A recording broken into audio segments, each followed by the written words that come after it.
Kolkata doctor case में संजय राय ने उगला ऐसा बयान कि पूरी सीबीआई हिल गई। इस जघन्य अपराध में कौन कौन दरिंदे शामिल थे, उनका चेहरा सामने आया, जिसे देख पूरा भारत हिल गया।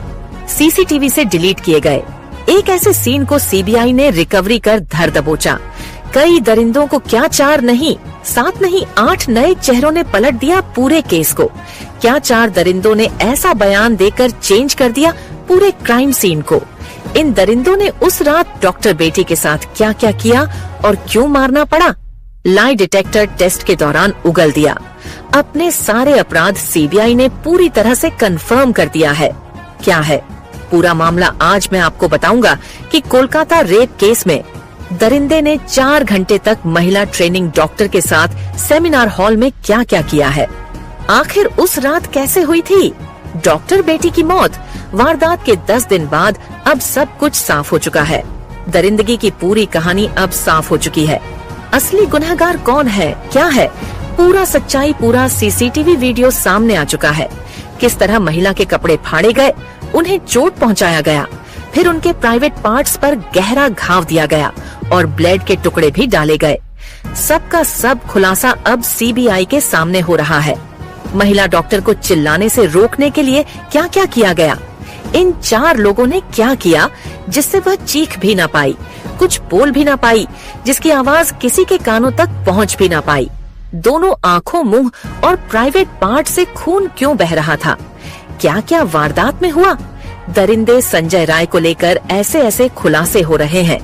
क्या संजय राय गुनहगार नहीं है, जिसे सुनकर सीबीआई और सुप्रीम कोर्ट के होश उड़ गए हैं। आज सब कुछ आपके सामने स्टेप बाय स्टेप बताने जा रहा हूँ कि आखिर उस अस्पताल में ट्रेनी महिला के साथ कितने देर तक क्या क्या हुआ और इसमें कितने लोग शामिल थे। 4 लोग शामिल थे या फिर 5 लोग या फिर इससे भी ज्यादा। 40 मिनट तक महिला ट्रेनी डॉक्टर के साथ जो हुआ वह बहुत ही दर्दनाक था। लेकिन आगे बढ़ने से पहले महिला ट्रेनी डॉक्टर को इंसाफ मिले, उसके जो भी गुनहगार हैं उन्हें कड़ी से कड़ी सजा मिले, जैसे कि फांसी की सजा। इसके लिए इस वीडियो पर एक लाइक तो बनता है। फटाफट वीडियो को लाइक कर दीजिए। दोस्तों, सबसे पहले मैं आपको बता दूं कि इस कांड की शुरुआत उस रात यानी 9 अगस्त से 1 दिन पहले से ही हो गई थी। दरअसल 1 दिन पहले दरिंदा संजय राय अपने दोस्त के साथ उसके भाई के बारे में जानकारी लेने आरजी कर मेडिकल कॉलेज पहुंचा था। उसके दोस्त का भाई वहां पर भर्ती था।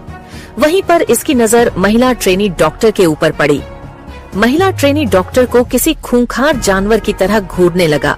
करीब 11 बजे रात में रॉय और उसके दोस्त अस्पताल से निकले और दारू पीने का फैसला किया। दोनों ने दारू खरीदी और सड़क के किनारे ही पीने लगे। दारू पीने के बाद जमकर खराब फिल्में देखी और एक लड़की के साथ सड़क पर छेड़खानी भी की। उसके बाद संजय राय और उसके दोस्त का जो हवस था वह और बढ़ता ही गया। दरिंदा संजय राय ने अपने दोस्त से कहा कि मेरा हवस चरम पर पहुंच गया है, अब मैं और इंतजार नहीं कर सकता, चलते हैं। अस्पताल में कोई अगर अकेली महिला पेशेंट मिलती है या मरीज के साथ रहने वाली कोई महिला मिलती है तो उसको अपना शिकार बनाते हैं। लेकिन दोस्तों, हुआ कुछ और ही। संजय राय के दोस्त ने कहा कि अगर यहाँ कुछ करते हैं तो अस्पताल में बवाल हो जाएगा, उसे सही तो चलते हैं, किसी रेड लाइट एरिया में वहाँ अपने हवस को मिटाते हैं। उसके बाद वह दोनों कोलकाता के रेड लाइट एरिया में गए और फिर जो हुआ उसे सुनकर सुप्रीम कोर्ट से लेकर सीबीआई तक हैरान है। इसके बारे में हम आगे चर्चा करेंगे, लेकिन सबसे पहले यह जान लीजिए कि आखिर महिला ट्रेनी डॉक्टर संजय का शिकार कैसे बनी। सेमिनार हॉल में दरिंदे ने उस महिला ट्रेनी डॉक्टर के साथ क्या क्या किया। दरअसल सेमिनार हॉल में महिला डॉक्टर को चुपचाप गहरी नींद में सोते हुए देख दरिंदा संजय उस पर कूद पड़ा। वह गंभीर नशे में था और महिला के साथ जबरदस्ती करने लगा। हाल ही में उसने कई खराब फिल्में देखी थीं, जिसके कारण उसका हवस चरम सीमा पार कर रहा था। लेकिन जैसे ही महिला डॉक्टर की आंखें खुली, उन्होंने खुद को बचाने की पूरी कोशिश की। लेकिन माना जा रहा है कि उस वक्त सेमिनार हॉल में कोई दूसरा नहीं था जो उस महिला की रक्षा कर सके। लेकिन महिला ने खुद की रक्षा के लिए और किसी और को पास बुलाने के लिए मदद के लिए जोर जोर से चिल्लाने लगी। महिला की तेज आवाज सुनकर संजय और भी ज्यादा आक्रामक हो गया। उन्हें चिल्लाने से रोकने के लिए संजय ने उनका नाक, मुंह और गले को लगातार दबाया। गला घोटने से थायराइड कार्टिलेज टूट गया, लेकिन महिला ने फिर भी हार नहीं मानी। उन्होंने पूरी ताकत से अपनी आवाज को तेज किया, लेकिन इसके बाद संजय ने उनके सिर को दीवार से सटा दिया, जिससे वे चिल्ला ना सके, और फिर दरिंदे ने महिला पर तेज प्रहार करने शुरू कर दिए, जिसके कारण पेट, होंठ, उंगलियों और बाएं पैर पर गंभीर चोटें पाई गई। अकेले और एकांत सेमिनार के अंदर उस महिला के ऊपर शराब के नशे में संजय किसी खूंखार जानवर की तरह पेश आ रहा था। वह बार बार उसके पर झपट्टा मार रहा था। महिला खुद को बचाने के लिए पूरी कोशिश कर रही थी। वे अंतिम सांस तक अपनी आबरू को बचाने के लिए जंग लड़ रही थी, और संजय खूंखार शेर की तरह उसकी तरह झपट्टा मार रहा था। महिला पर पूरी तरह काबू पाने के लिए संजय ने उनके चेहरे पर एक बेहद तेज घूंसा मारा। उसने इतनी जोर से हमला किया कि चश्मे के शीशे के टुकड़े आंखों में घुस गए। दोनों आंखों, मुंह और प्राइवेट पार्ट से खून बह रहा था।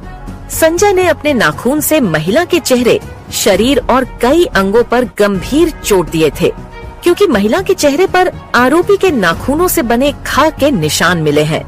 इससे पता चलता है कि पीड़िता ने खुद को बचाने के लिए काफी संघर्ष किया था। इसी कारण ममता बनर्जी ने मोदी को पत्र लिखे हैं और ऐसे दरिंदों को सिर्फ 15 दिनों के अंदर फांसी पर लटकाने की मांग की है, ताकि इनके हौसले